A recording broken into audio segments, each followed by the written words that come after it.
Welcome to Life and Love Nuggets, where licensed therapist Brent and Janis Sharp share how you can thrive in your life, your love, and your relationships.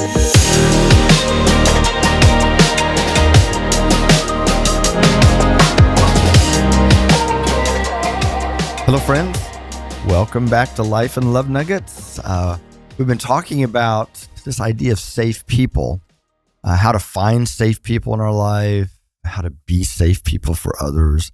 So we're going to continue that today. Yes, but before we do, I want to tell a story. Okay. Because Brent and I always joke when we have some kind of situation where there's a misunderstanding. Yes. Because we always look at each other and go, and we are professional communicators. So we had one of the funniest ones ever a number of weeks ago that I had to share somewhere. So we're going to share it now. Okay. Yeah. So I have to give you context. On the days that we work long hours, we go out to lunch together. And I rarely finish my whole lunch. So I always bring home like a taco or a small thing of fruit or something and put it in the fridge. Mm-hmm. And then on those nights, I work later, or Brent works later than I do. So I come home and I'll be working on something. I've already had dinner, just snacky something. And he'll come home and he'll want to get something out of the refrigerator to have as a snack. So he'll say, do you want this from your lunch today? Or so that's the background. Mm-hmm. So one evening, I was home. I had eaten dinner. I was in the other room. Brent came in and he said, he just walked in the door, started going in the kitchen to get something to eat. And he said, do you want the fruit in the fridge? And I said, no, go ahead. You can have it. And he said, do you want the fruit in the fridge? He said, no, you can have it. We're Go a little ahead. concerned about our hearing, so I did say it a little louder Yes. each time. So then he said, do you want the fruit in the fridge? She's in the other room, some kind of, yes. No, I don't want it. You can have it. And he walks in the door or walks around the corner and he has 2 containers of berries in his hand. That had been sitting on the counter.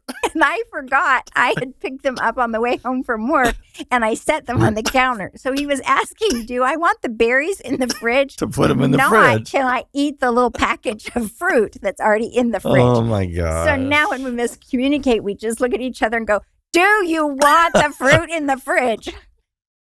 Oh. I'm sorry, I had to tell it. So we're trying, guys. We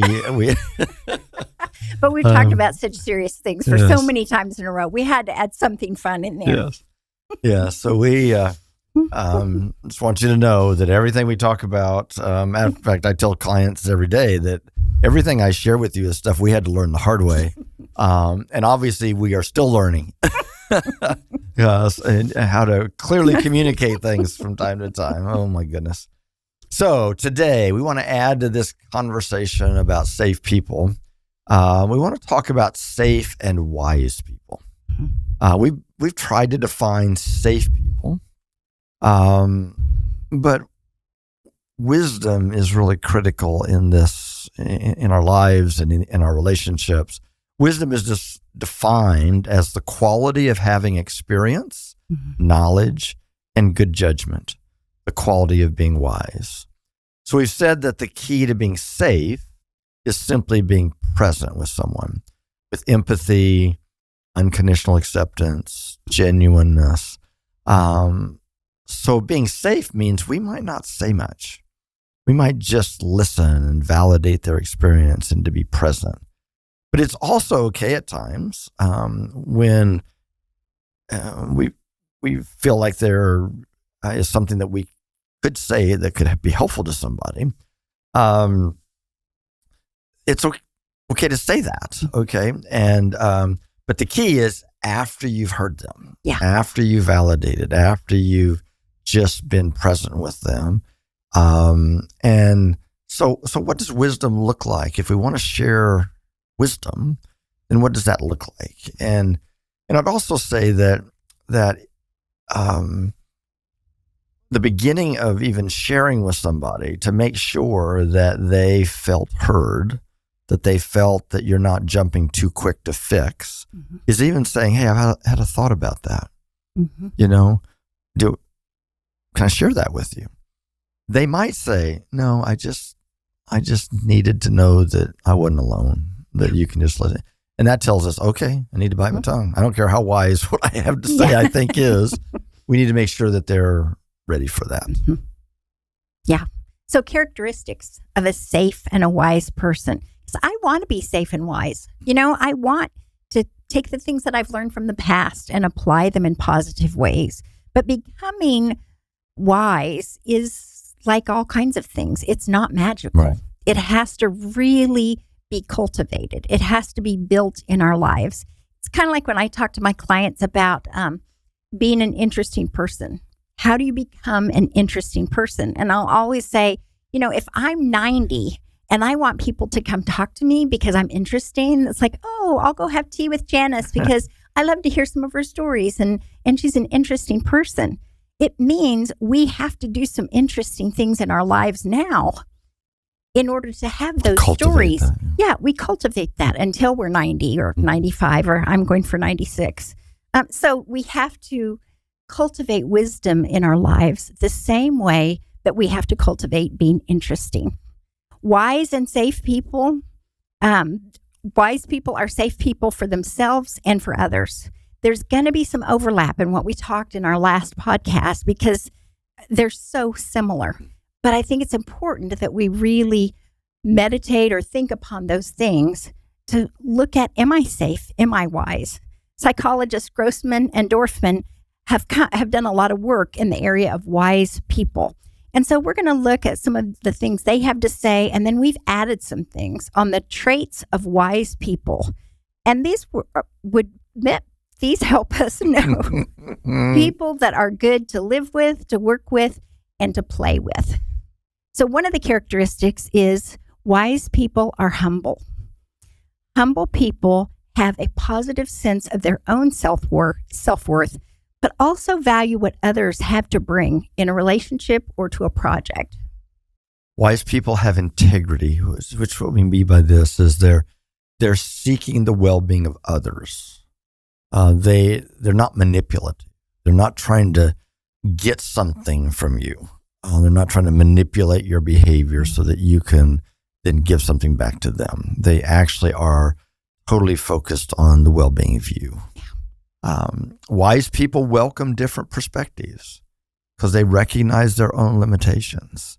Wise people don't think they have all the answers and don't think they have it all figured out. That's not the definition of wisdom. Wisdom in that sense is kind of like knowledge. The more you know, the more you need to know. Absolutely. You don't know. Yes. Yes. Yeah. You can disagree with them without fear of their response. They listen. They're more interested in hearing what you actually think and how you truly feel than hearing an echo of their own perspective. Mm-hmm. We can't feel safe in a relationship with someone who does not value us as a person, our hearts and minds, and what we contribute to the world. And so Eric Brown, who's a psychologist, was quoted saying, wise people have the ability to balance objectivity with an appreciation of the emotions of others. Wise people are able to balance head and heart. They are able to empathize deeply with the pain and concerns of those they do life with and consider how their actions may impact others. At the same time, they do not allow their emotions or feelings to dictate their actions. Mm-hmm. Even during times of intense emotion, they know how to access their intellect and rationality. So they find the balance between head and heart. Yeah, that's good. Wise people know that situations and relationships can change, and they accept that in their own lives, and they accept that in the lives of other people. So they understand that as the seasons change, we've got to change with them. We can't leave things exactly the way that we are. We can't lock in things or relationships the way that they are. So that means if you go through a period of time and you're feeling deep grief, or you're going through something that you tend to isolate or withdraw from people, they're not going to judge you for that. They're going to have empathy of, okay, they haven't called me as much, or they're not around as much because they're probably going through this time. So they reach out to you to see how you're doing, but they don't get offended or hurt. because you're not sharing all of the grief in your life with them. They understand that you have that ability, right? I should say, Right. Mm-hmm. the right to withdraw and not talk about everything with them. They recognize pain and they always assume the best of you. Also, wise people aren't impulsive. They know how to self-regulate, which is what you were talking about with emotions earlier. Wise people are able to regulate their emotions so that they can think clearly and they can resolve conflicts and build relationships and make decisions, acknowledging their emotions and other people's emotions, but being clear to follow through and to discuss some of those things. They also recognize that none of us are perfect. What? And that if we're going to be in relationships, we're going to have conflict. It's normal.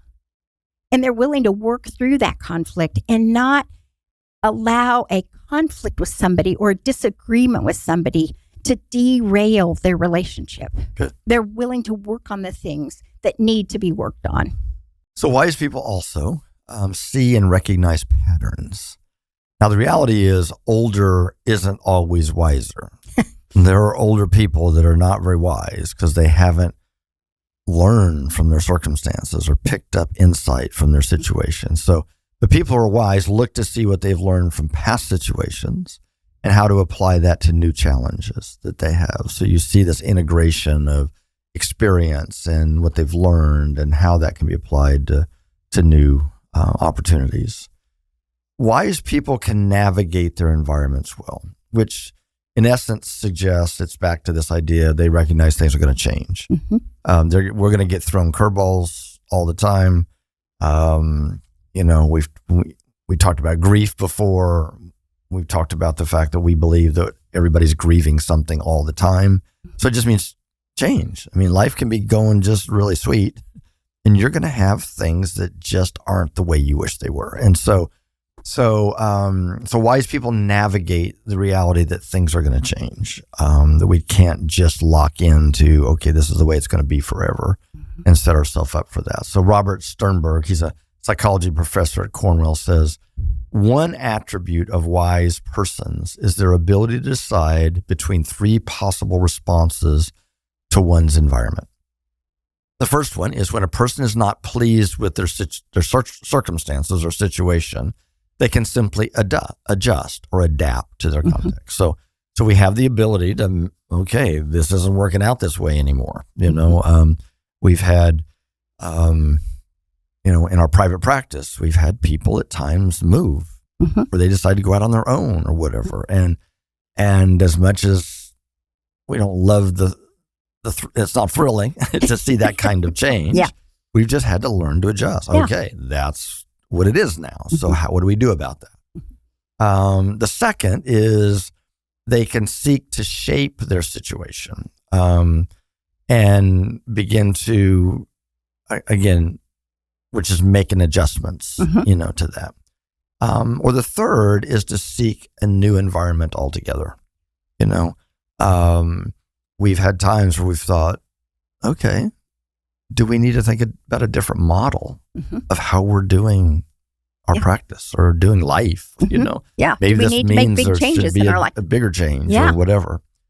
Now, most people will try a combination of the first two before moving on to the third, but wise people they navigate those things. They just realize life is a moving target.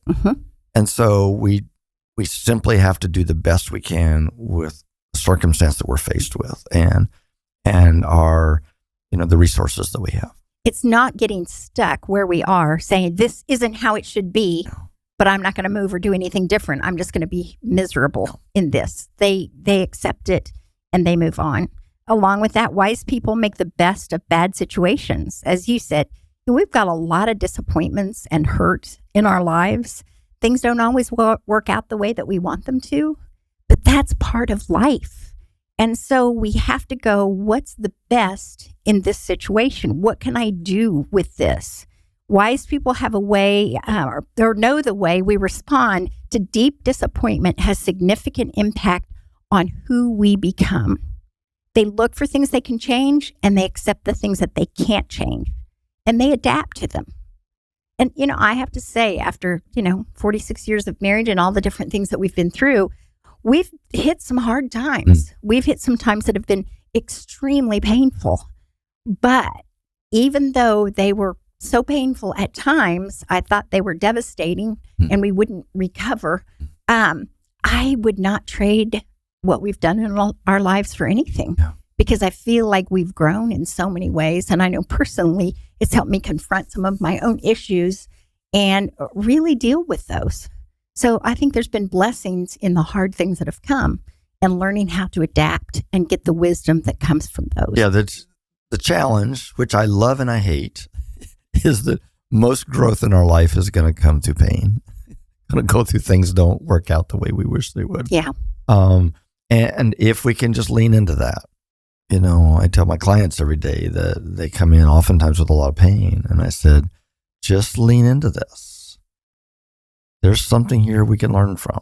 We usually run from pain or hide from it or medicate it in some way, but just lean into it. And that can oftentimes become the greatest growth opportunities that we have in life. Yeah.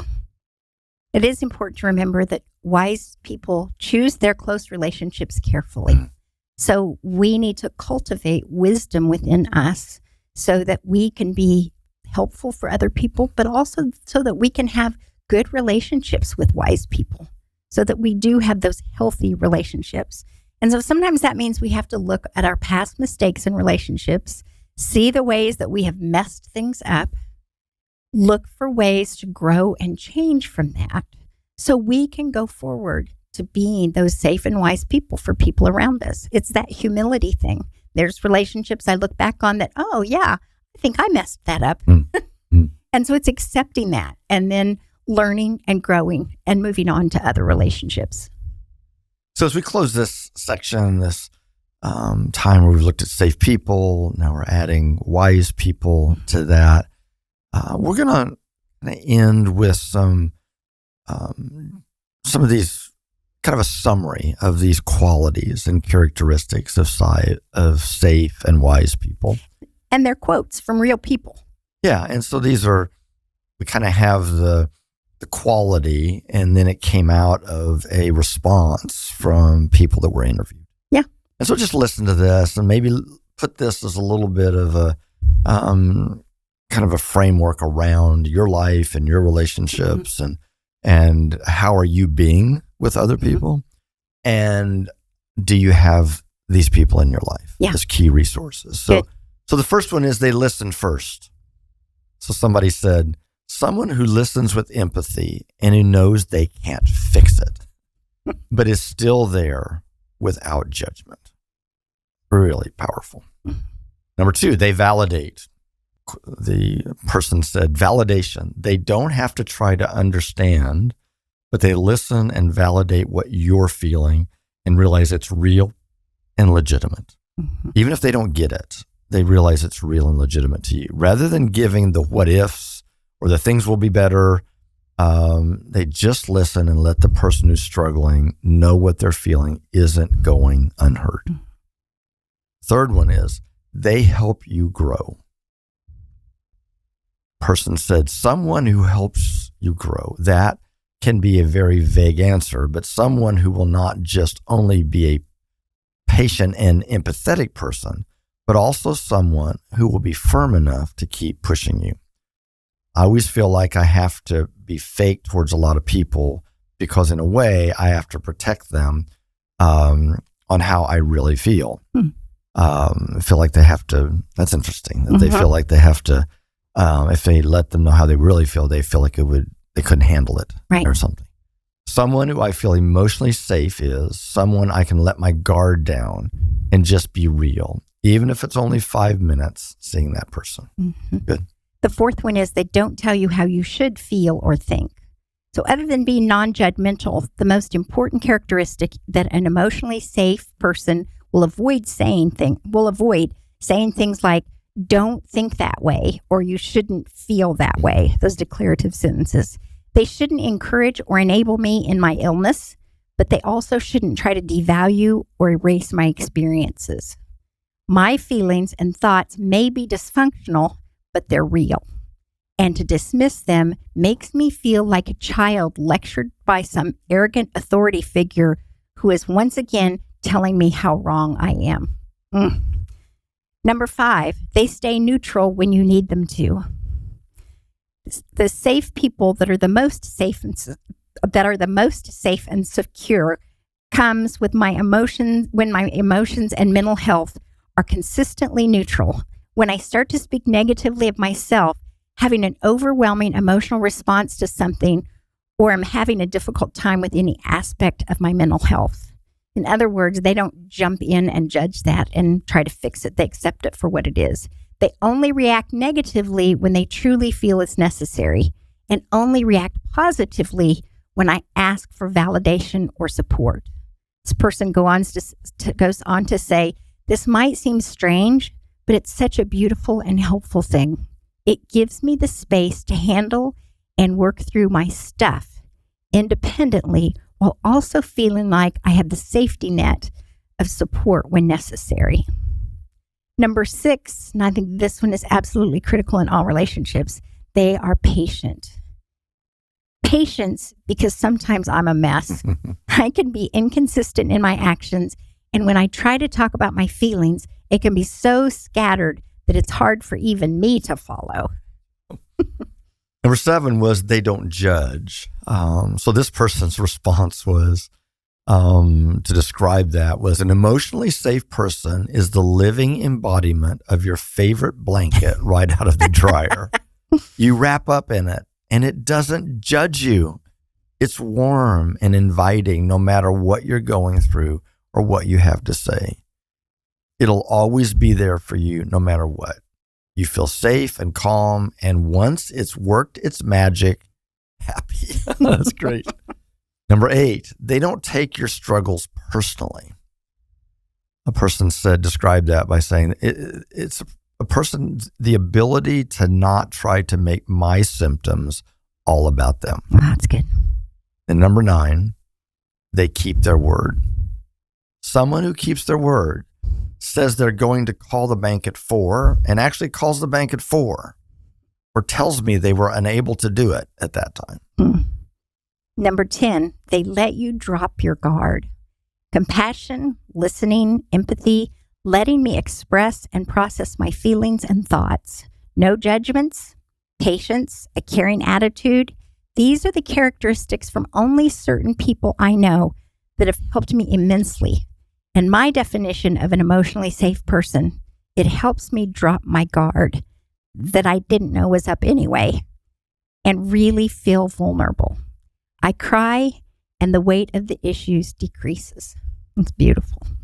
Number 12, their goal isn't to fix you. Someone who listens and doesn't try to fix me. Number 13, they can empathize. This person described that by saying someone who has been there and can empathize in ways most other people can't.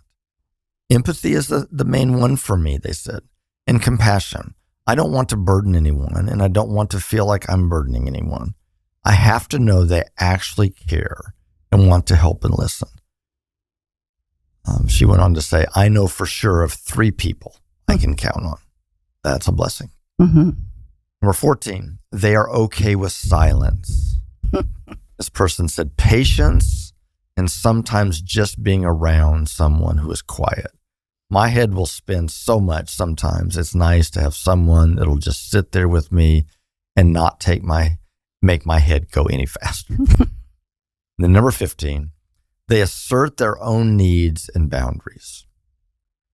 Forgiving and understanding, but not a doormat. Just someone who understands I go backwards sometimes and is still there to cheer on my successes when they happen. Also someone who can be the calm to my storm. So, those are great. Oh, yeah. All those quotes are amazing. And very real. Yeah, yeah. So as we close this topic on safe people, we certainly hope that you're going to find safe and wise people in your life. And as we hear these important qualities, I think our prayer is, Lord, let me be this. Let me be safe and wise in people's lives. And let us find this in our life through others. Yes. And realize that really, we're just embodying the way God is with us. Mm-hmm. He's the ultimate safe person. And wise. And yes, I was going to go on to say that, okay. but ultimate safe person that just understands exactly what we're going through, and feels our feelings and experiences what we experience. And so we can trust that safety. And then, yes, wise, that has the ability to then help us learn from our experiences, learn from our difficult things. And so we wish this for you. Yes. So for today, go in peace. Blessings as you go. The Life and Love Nuggets podcast should not be considered or used for counseling, but for educational purposes only.